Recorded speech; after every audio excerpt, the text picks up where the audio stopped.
Well, hello again, folks, and welcome back to another episode of Automotive Drama at Gary's Automotive, Gary's Repair and Custom Speed Shop. Now, my insurance says I'm really not allowed to have that name, I found out. Ain't that kind of crazy? Anyways, I got a 99 Lincoln Navigator here. No blowy out vent, only defrost. Okay, yes, believe it or not, this is still a vacuum switch, except it's electronically controlled by the ECT. I think that's what they are, electronic electronic temperature control module. Yeah, that's what it is. Duh. Anyways, I don't know. In its previous life, I never took the dash out of this thing, and I don't think I'd want to because it'd probably fall apart. But somebody, as I found, and I can't even move the seat, so it's really hard to get down here.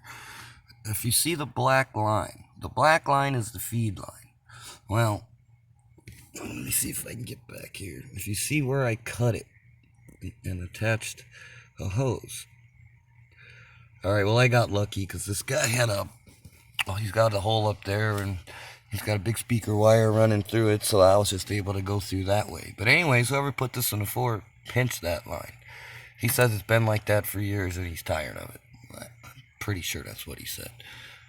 I think if I remember correctly, it's always been like that because I've done a lot of work to this truck. Anyways, to get to that, looks pretty easy, doesn't it? No, there's a cover that goes in front of that you can't see, and you can't get to it, and you can't get this cover off, which is over here.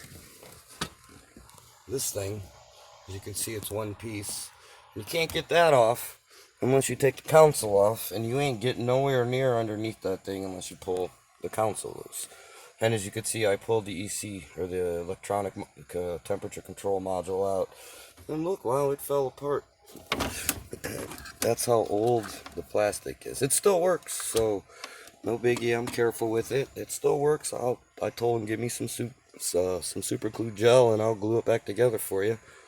And it should still work as long as I can get the face to stay on there a little bit. I mean, the pieces of this dash as you can see, there's pieces over there. I'm gonna try to piece it back together for him as much as I possibly can, but there's like really nothing left to piece back to.